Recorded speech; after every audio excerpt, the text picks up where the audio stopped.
deň, zdravíme z ateliéru Made in Home v Prešove a predstavujeme vám hammock bag. Na prvý pohľad možno obyčajná ľadvinka, ale my vám ukážeme, že to nie je pravda.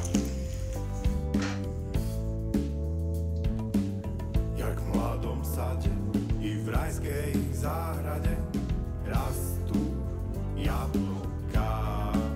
Každý kus je originál, pretože materiál na ňo neobjednávame, ale šijeme priamo z toho, čo máme doma. Sme ateliér, ktorý sa zameriava na výrobu kabeliek a batohov a preto nám často zostávajú malé kúsky veľmi kvalitných materiálov, ktoré používame na kapsy, na príklopky, alebo ich spájame do väčších celkov a vytvárame unikátne kapsičky, ktoré sú vhodné na cestovanie, na bicykel, aj do spoločnosti miesto kabelky.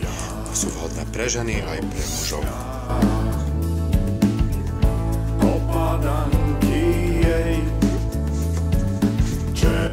Praktické napínanie na dva zipsy.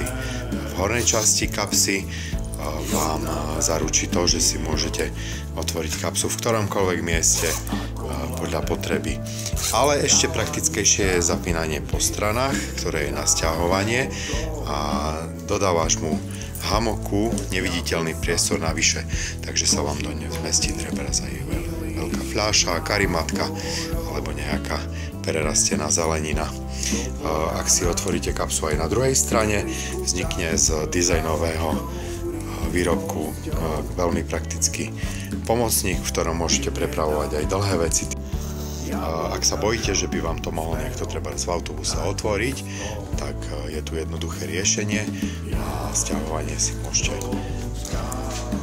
pretiahnuť dovnútra kapsy.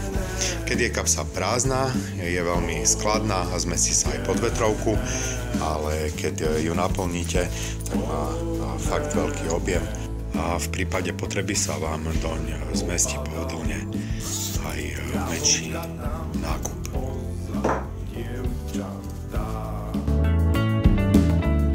To len nabitie vedeli, ktorá bude vydatá.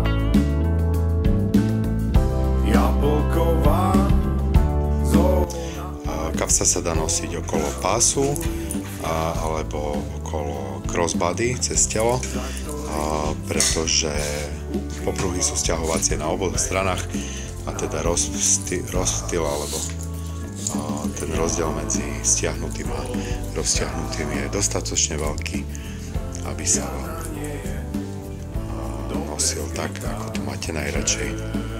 My sme hammock bag z Prešova.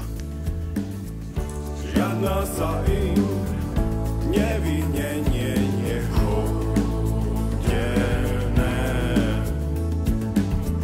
Kto do našej zóny vojde, ožene. Jablčko ju neminie,